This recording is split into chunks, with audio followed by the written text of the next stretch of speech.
Even though we are a technology company, we're an information technology business, we're an IT services company, we're really in the people business. While we're in we're in the IT services industry, we're really a people company by choice. Atrion culture is people. It is the family. It is this group that are coming together to do great things.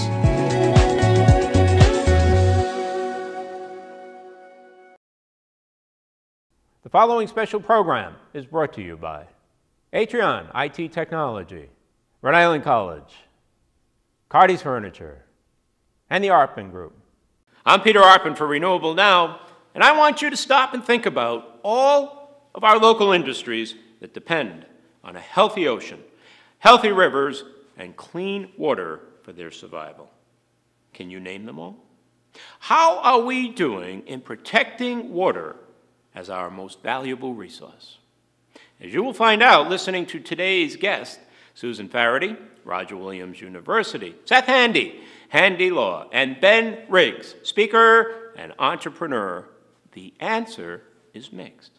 Some good, some bad. The bad, though, can be really bad, as our world oceans hold 97% of our water and hold half of our oxygen. Can we afford to lose either? Stay tuned as we take a close look at where we are going, and how together we can expand our national ocean policy and reclaim marine reserves as part of our effort to survive the damage we have done to one of our great natural resources.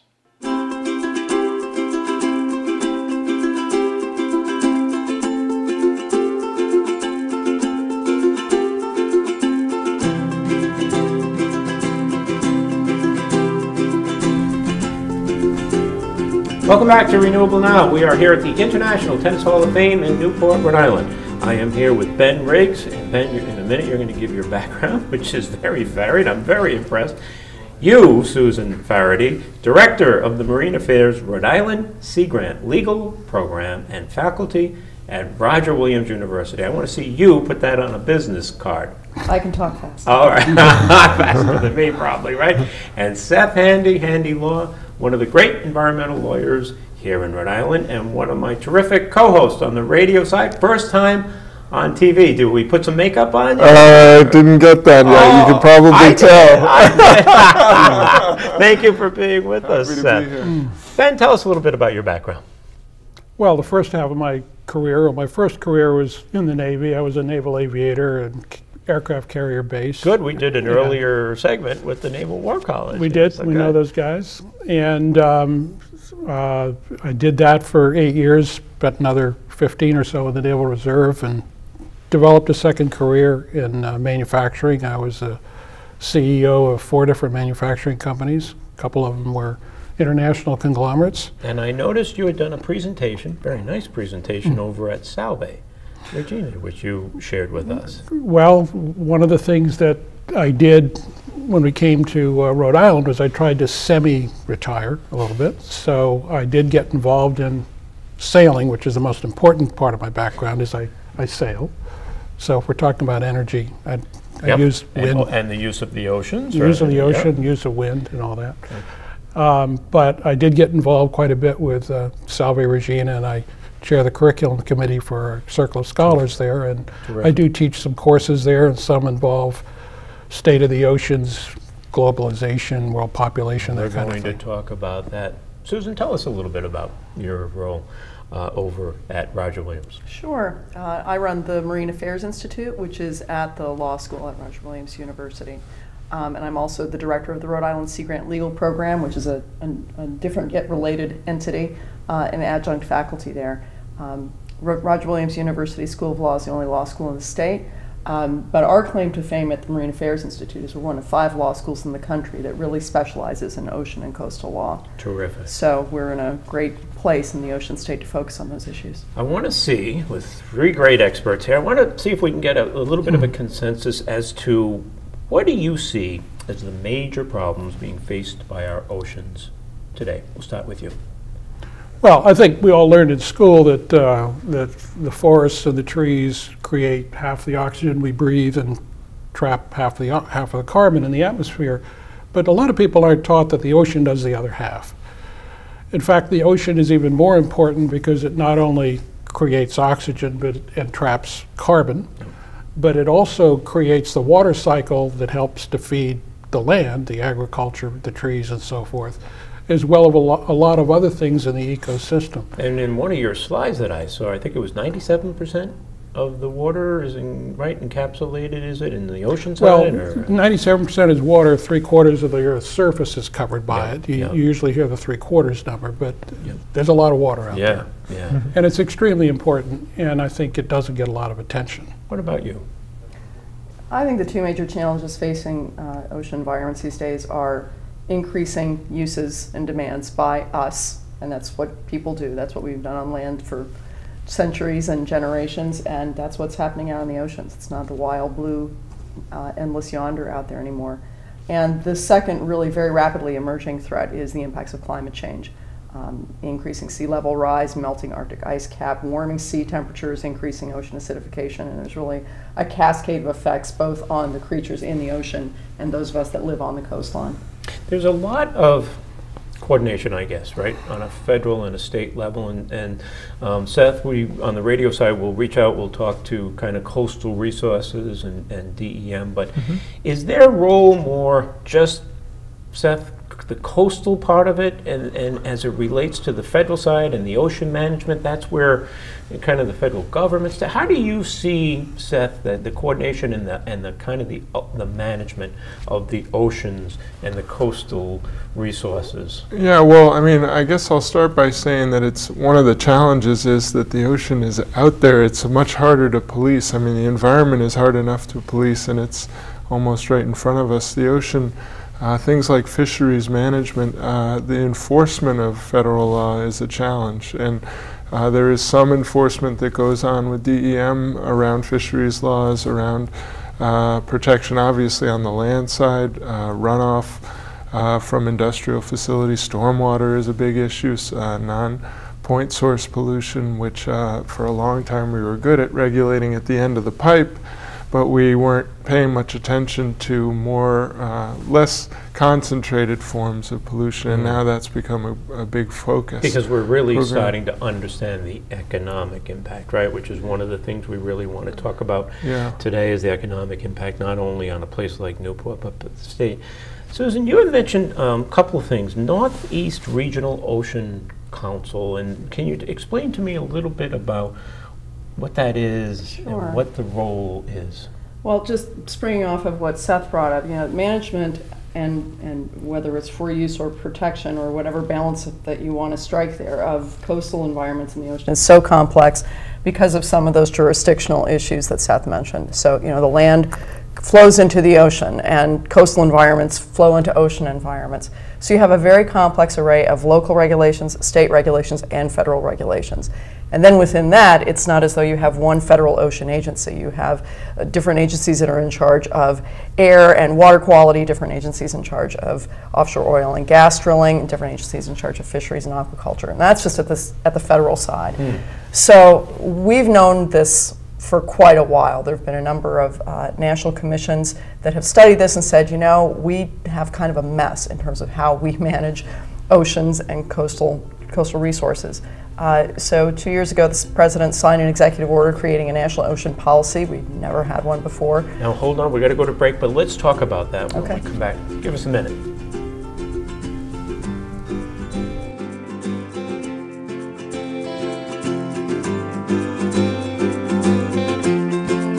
At the International Tennis Hall of Fame, it's all about the game, the history, and the legends. You can be part of it all. Tour the museum to learn the history of tennis and the fascinating stories of its legendary stars. Play tennis on the historic grass courts. Witness tennis history at the annual induction ceremony. Thank you so much. Become a member or plan a visit to the International Tennis Hall of Fame. Learn more on tennisfame.com.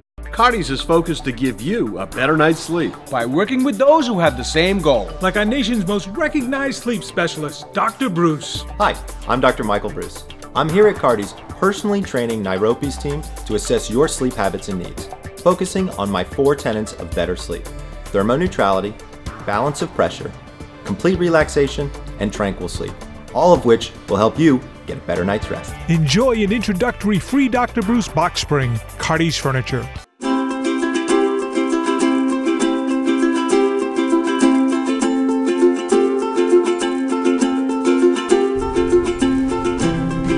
We are back. Susan, let's keep going. Tell us about the national ocean policy.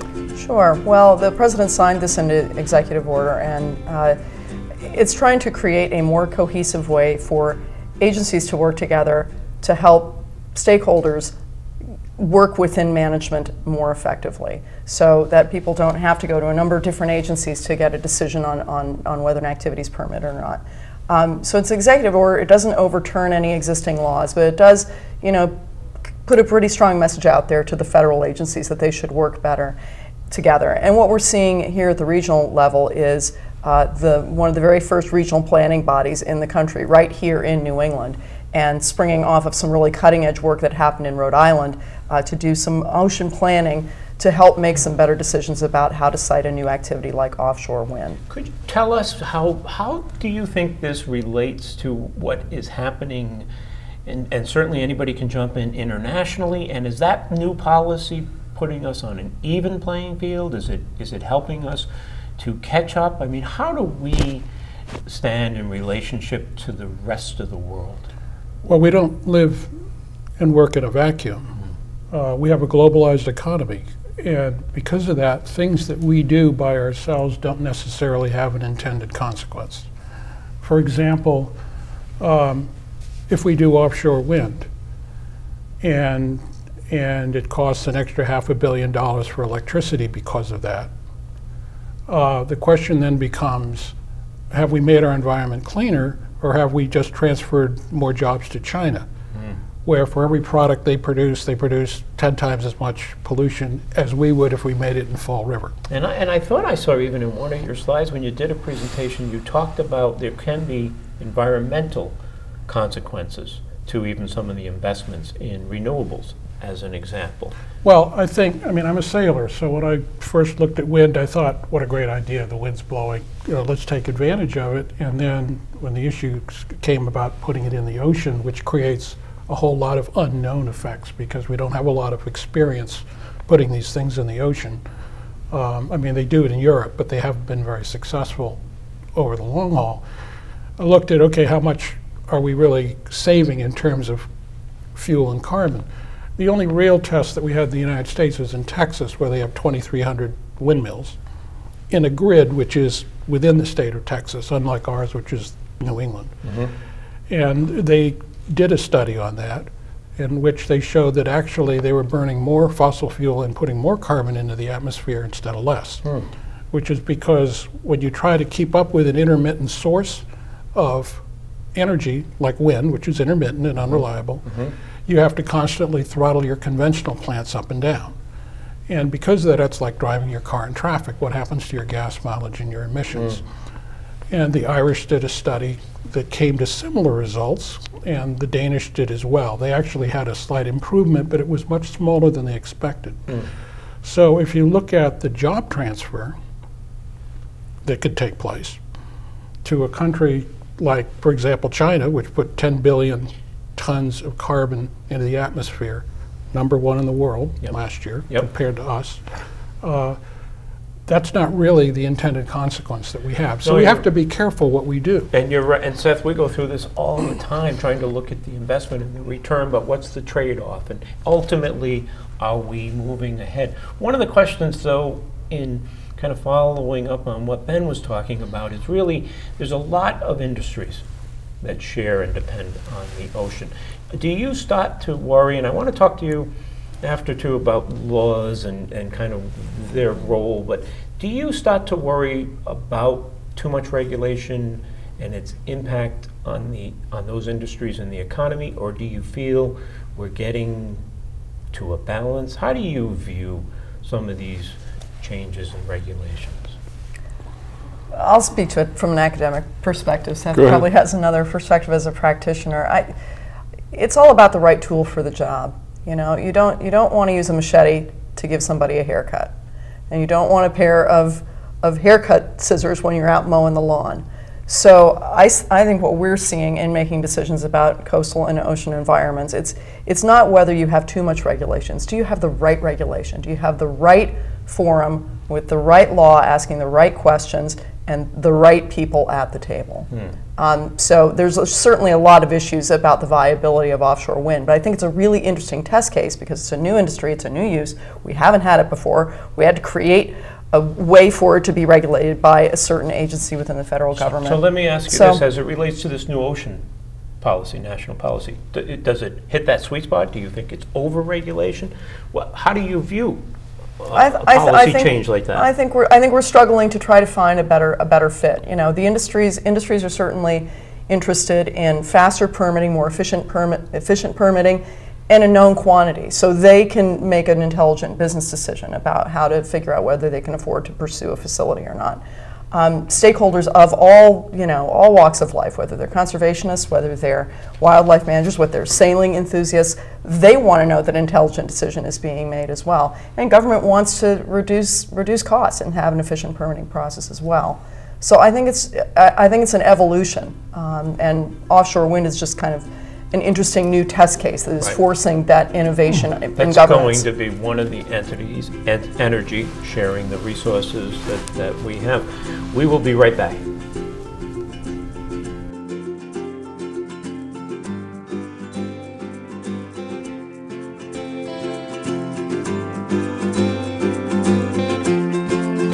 Hi, I'm Maureen Carey, publisher of Rhode Island Natural Awakenings magazine. I'm excited about our new partnership with Renewable Now. Natural Awakenings is a free monthly publication committed to providing services and information to our community to improve your quality of life physically, mentally, emotionally, and spiritually. You'll find cutting-edge information on natural health, nutrition, fitness, personal growth, green living, and the products and services that support a healthy lifestyle. You can find our magazine at health food stores, coffee shops, yoga studios, libraries, and wherever free publications are generally seen. We are locally owned, locally produced, and supporting the Rhode Island economy naturally. You can find us online at rinaturalawakenings.com.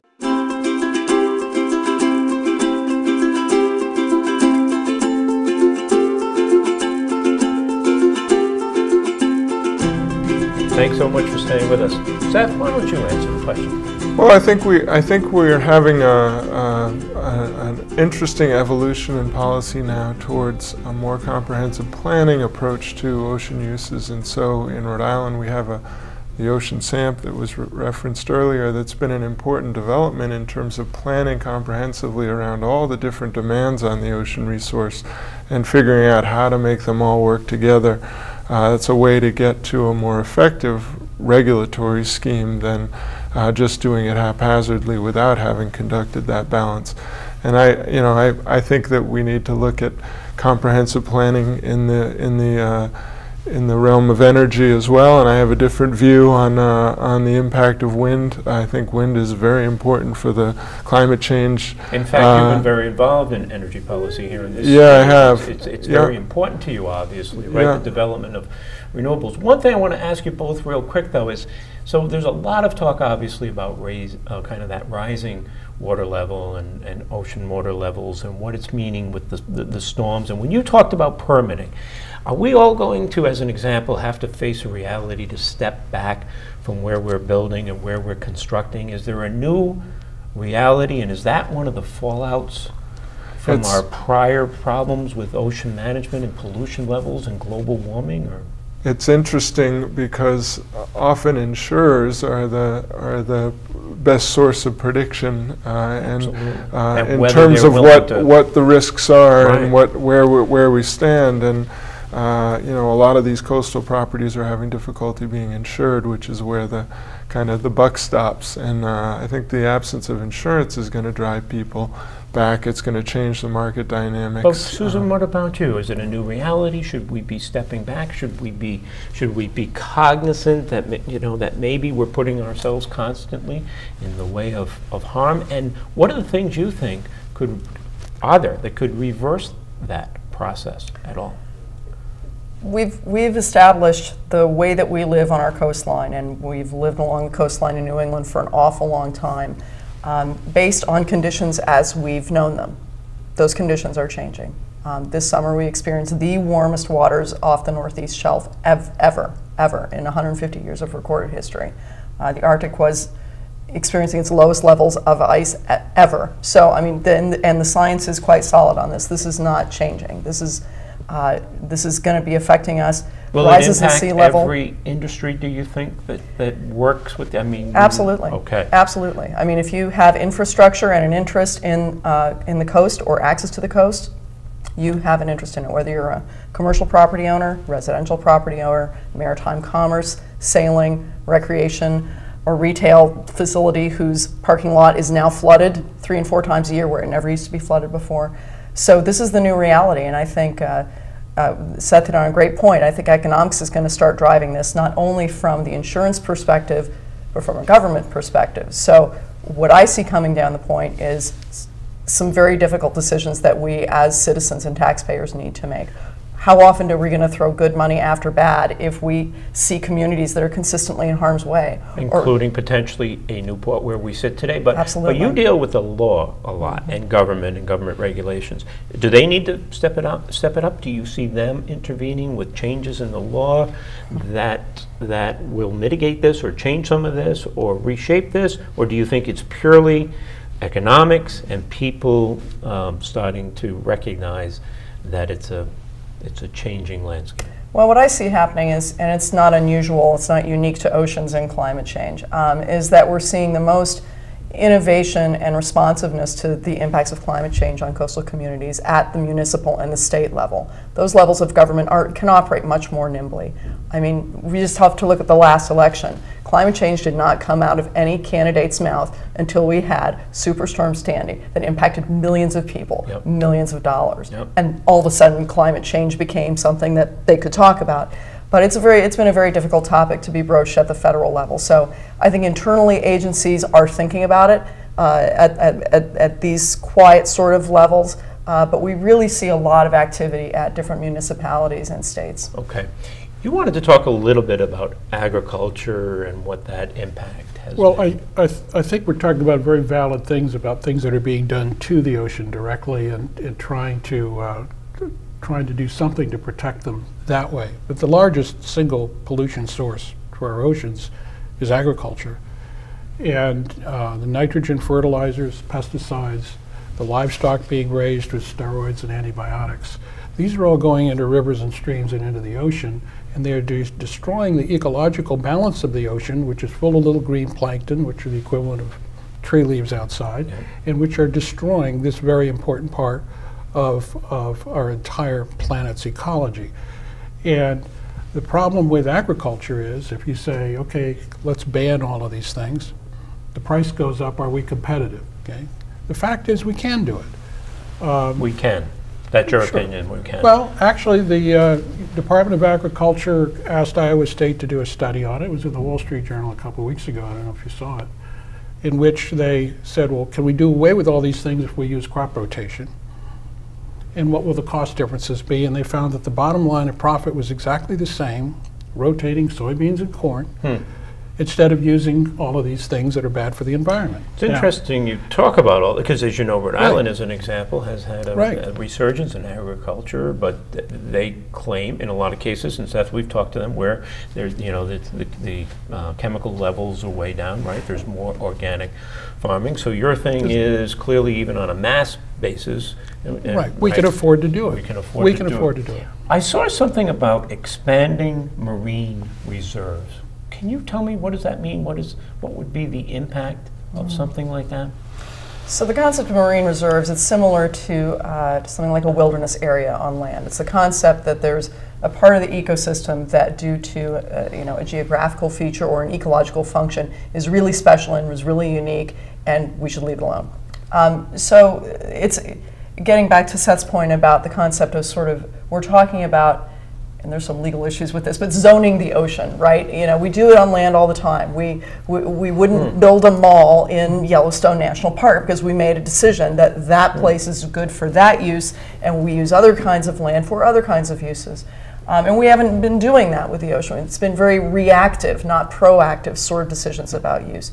So especially as we see ecosystems, ocean ecosystems that are impacted more and more by pollution and more and more by impacts of climate change, there's a lot of thinking going on, and a lot of it coming out of the scientific community, that it may be more important to have areas that are untouched, if for no other reason than you have a control site. And the scientific method relies on control sites. We know what we have, and we can see how it's impacted by all the other stuff that we're doing to it. That would be significant change, not easy to implement. We've got to go. We'll pick up on the radio side. Thank you so much. And I'll be right back with some closing thoughts.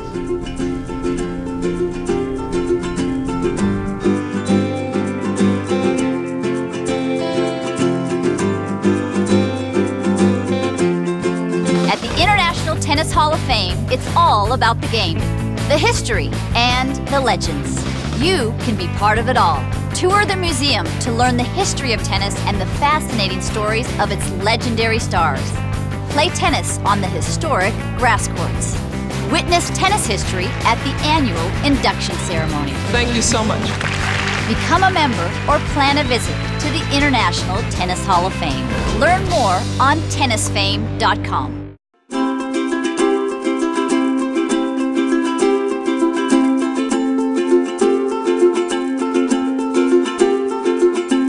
Clearly, we have just scratched the surface here.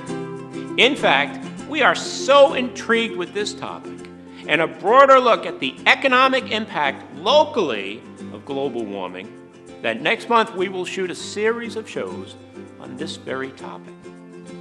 This series of shows, as you know, is very focused on economic foundations for Newport and for Rhode Island.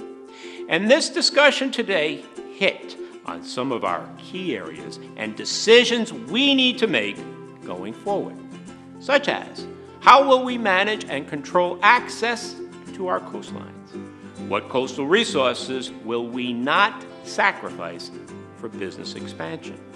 How will diverse industries like fishing, sailing and leisure boats, maritime transportation, and offshore energy production equally share space in our seas and in our waterways?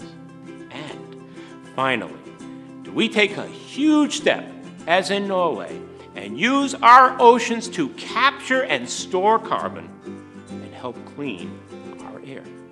Big decisions that will impact every aspect of our lives and our children's lives. Next week, we finish up our series here at the International Tennis Hall of Fame by bringing it all together, talking about every aspect of balancing the environment with commerce as we profile tourism, historic preservation, arts and culture here on the show and the tour that bring you the business side of it.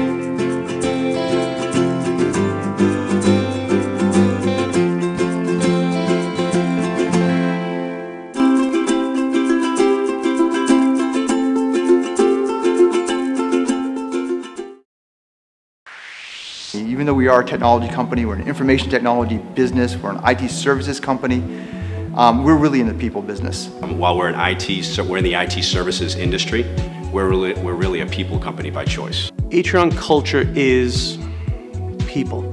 It is the family. It is this group that are coming together to do great things.